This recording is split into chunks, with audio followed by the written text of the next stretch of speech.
The payment space is getting crowded. Over 30 licenses have been issued by the banking regulator, the Reserve Bank of India, and currently over 40 applications are being evaluated. Do we need so many? Well, only time will tell, but there is very little doubt that the digital payments sector is exploding, especially UPI. It is easy, it is convenient, and the segment is seeing rapid innovation. Ramesh Narasimhan, CEO of payments aggregator Worldline India, weighs in on the segment, the opportunities, the growth, and the challenges. If we can start by talking about the industry as such and how do you see the trends in online payments, digital transactions, and if you see them rising or increasing or going up? So,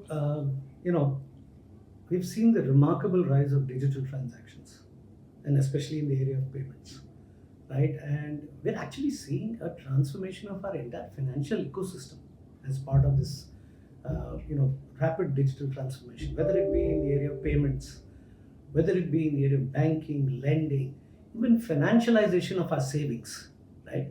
Everything, there's a significant impact of digitalization, and it's a very rapid change, right? So now, going to specific about payments, we do a half-yearly report as Worldline Payments Report, and I'll give you some pointers from that, right? And we released it, I think, in the second week of October, right? So what we see is UPI. It's a no-brainer. Remains the dominant player, both in the P2P and the P2M, even the person to merchant transaction. It is the preferred method for transactions. The average ticket size still is about around 650 rupees, thereabouts. But we do expect it to rise, and not based on some statistical report. Our own usage, we as individuals when we use, we're using, UPI for larger transactions as well. So I think that is something that we see clearly reflecting in the numbers. And if you see the overall usage of UPI in terms of number of transactions, it's almost close to 80 billion transactions in the first half of 2024, right? Which is almost a 50+% increase in volume as compared to the first half of 2023. And that's unstoppable because it is what people are using across the country. And this is not just in the big cities. It goes into rural areas, tier 2, tier 3, tier 4 cities, right? The other interesting trend we saw is also growth in credit card usage, both by value, larger value transactions, and even volume, about 20%. And that's a good sign, again, because it's digital, and it's something that people are still using cards for high value transactions, right? And as I said, it's across the country from our report. It's not just restricted to large cities or second tier cities, it goes up to tier 4, tier 5 cities, right? And we see further growth coming through more now use cases. This is, everyday usage in our transaction that we use the payment, methods. But what we see is specific use cases, whether it be enabled by the banks, NBFCs, right, fintech firms. We will see more and more growth in the digital payments, right? And that's something that is something that we see clearly, and it'll go leaps and bounds as the government also is already doing it and will strengthen it more, right? And it's convenient. There's tremendous amount of innovation happening in a very, in a climate which for once the consumers, the service providers like us, the regulatory system and the government are truly aligned in this entire initiative in growing digital payments. So I think there's enormous scope for more innovation, expansion, adoption. So I see only growth. The other important aspect of all this is how this is spurring financial inclusion, which is a more larger social objective that the government has and all of us should have as citizens of India. It's really spurring financial inclusion, right? I mean, simple services. People in Mumbai, I call them micro entrepreneurs. The person who supplies eggs and bread to my house every day, he tells me, just transfer money into my UPI account. They will use a term describing one of the popular ones, but he says, "GPay kar do," and imagine for them, it is such a significant saving in time. right? Otherwise, they would spend 2 days at the beginning of the month going around just collecting money, forget doing their business, which is supplying eggs, bread, and things, assorted things. Now he doesn't even wait. He said, "Sir, 793 rupees GPay kar dena." But I think it's wonderful, and that's where I think the benefits of financial inclusion are coming about, which is a much larger social cause that allows us to. Basically through digitalization, we have achieved that, right? Which means now the person has a bank account, which means a bank can see transactions happening in the account, and the person is eligible for a loan at the rates of interest which you and I are eligible for, regardless of his education status, right? Otherwise, I asked him, how much do you, and there is small amounts of money, not very large. He said, sir, I paid 24%, 30%. And now they can actually get it at whatever is the prevailing rate, 8%, 9%. So when we start seeing these associated big ticket benefits to the country, I think this is all very worth it, and it should continue to grow. Do you think that with these alternative forms of payment and transactions, card usage will reduce? So one aspect of card usage has dramatically reduced, which is debit cards. Initially, debit cards, if you remember the time we had an ATM card, and then the banks converted into a debit card. And primarily we used even the debit card for withdrawing money from an ATM. And now with that usage scaling down, I think debit cards are going to have a huge problem in terms of the numbers, the usage is all going down. But the credit cards, as I said, the volume and value has gone up by almost 20%, which is a good sign, right? Which means people are using credit cards for higher ticket transactions. And debit cards are slowly, the usage is coming down pretty significantly. But in a large country like India, my view, Janki, is we will coexist with a number of payment methods. Nothing's going away forever. There will still be some pockets where debit card will be used, because we're simply a very large country, right? And there's commerce happening across the country in small towns, right? While we have almost about 800 million smartphones, there are still places where people may not have smartphones, and that's where cards will be used. And what do they have access to? Because of the Jan Dhan account, they have a debit card.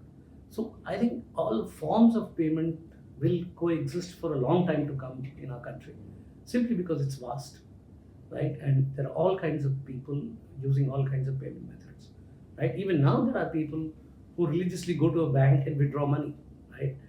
I have not used a checkbook in years. I've not used a check in years, but there are still people using checks.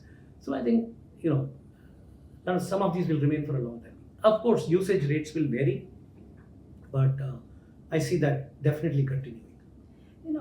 How do you see the change in transaction fees and rates? Is that will that go down? Do you think? Because I think there is still some kind of a thing about it, whether people should be charged for that or not, and how much of the charges should be.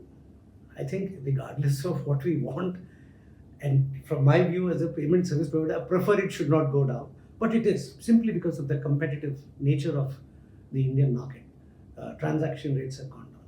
But bear in mind, ultimately, service providers like us have to make money to be able to provide this great service, right? It's a wonderful service, but payment service providers need to make money, right? And without it, we can't invest in tech, we can't invest in people, we can't invest in process, right?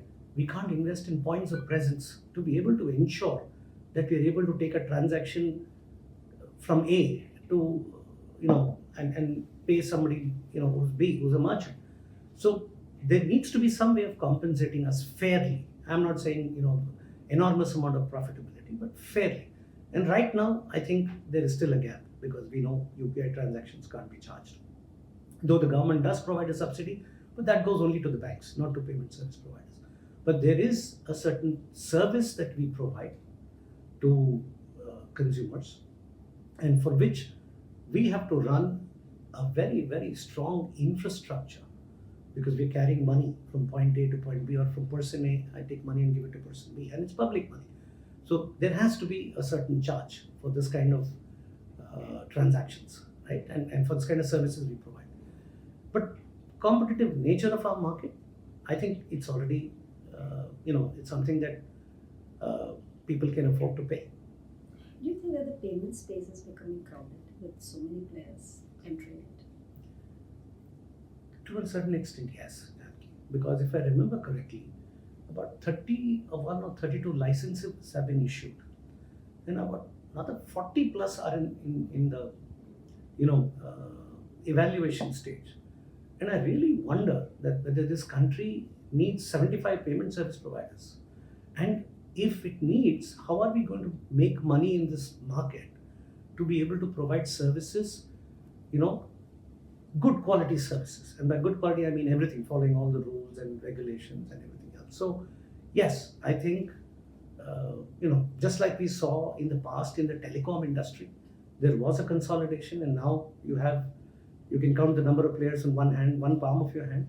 I think eventually it has to be there because it has to settle down. And frankly, question is, how many payment players does this country need? I don't know at this point in time what is the right number, but it is important that the optimal number of players are there who are strong financially so that they can provide services in a regulatory environment such as ours. It's something very important that we need to do. Yeah, but RBI is also providing approvals for all that. So, but on the other thing, there has been a lot of regulatory crackdowns on payments firms and all. How do you see that, and how is it affecting the whole ecosystem as such? So, let me give you the worldline perspective first. And our credo is being compliant or compliance is the right to be in business, right? So we have very strong internal control framework to ensure that we meet all the regulatory guidelines, right? And it's very important because your intent has to be there, Janki, and that's very critical. When a company has the intent, then it makes things happen. Having said that, you just asked me a question on the number of payment service providers. So while the environment is very encouraging in terms of new service providers coming up, and so the regulatory environment allows the ecosystem to grow, there is no ban. I mean, if I remember correctly, when the RBI first came out with the net worth, it was 100 crores. Now it's come down to 15 crores. So it allows new players to come in. But it is very important that we adhere to the guidelines, the regulatory guidelines. Simply because I'm handling public money. Ultimately, when you use your card on an e-commerce site or you swipe your card on my POS machine, I'm carrying money from you to some merchant. And this is public money. This is not our money. We have to handle it with care. So you need regulations around it, right? You need regulations around how you onboard merchants. You need on everything. And there I think, the important thing is, are these guidelines published? Yes, they are published. It's there for everybody to see. There's nothing hidden in this, or you're suddenly discovering. RBI's guidelines are all over the place. NPCI guidelines are everywhere. Now, when you know that this is the rules, these are the regulations, then I think it's important that you follow them because they're there for a reason.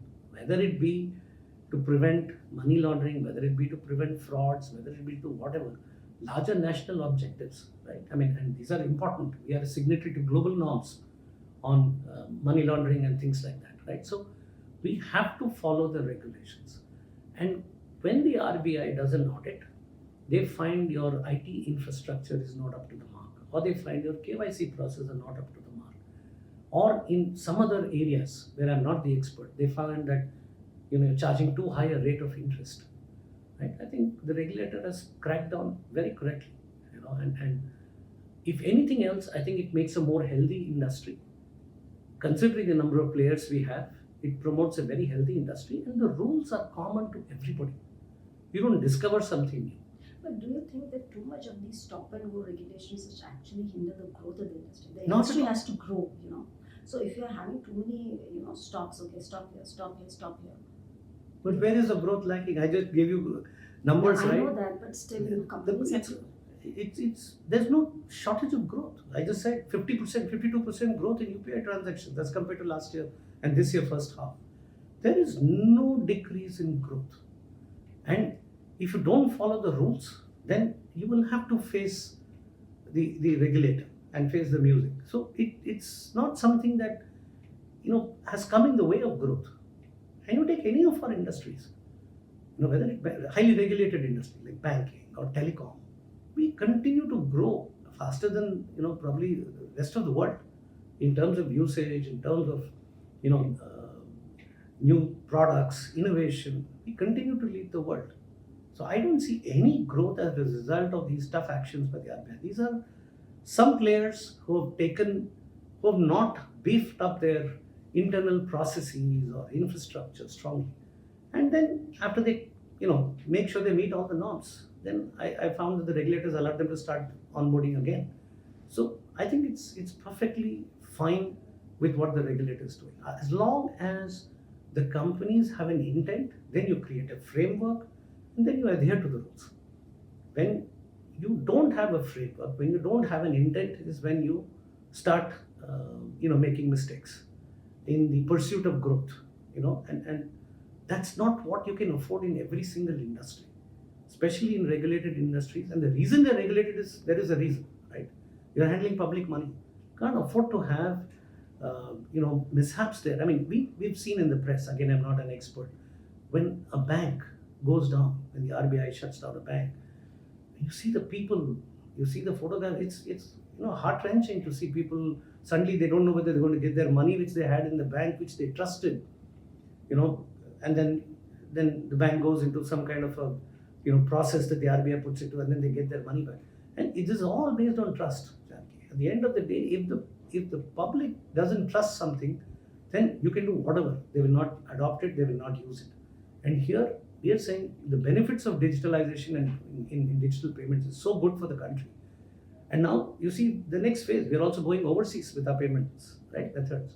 So all this has to tie, and you need somebody in a what I would call a hyperactive situation like in India, where you have 75 odd players wanting to be licensed. You need somebody to call out the rules and make sure you're following them and do it strictly. I found the regulator very open. We've had a couple of industry interactions through PCI, regular ones, and I find the regulator very open to suggestions, right? But if you don't perform, then as per what the regulations demand, then you attract the penalty that you should, right? So for me, this is a no-brainer. You need to build that as part of your basic intent to do business, which is what we follow. And compliance is our right to stay in business. There's nothing else I can call it. That it's that important in world life. Once you adopt that attitude, then things will fall into place. It's not that mistakes won't happen. It's not that some things during execution can go wrong. But if you ask me, it's more, I think, the intent which dictates how you behave, right, as an organization. And when you handle public money, you better have the right intent. All right, thank you. Thank you so much for your insights into this whole system, online transactions. Thank you so much for your time. Thank you, Janki.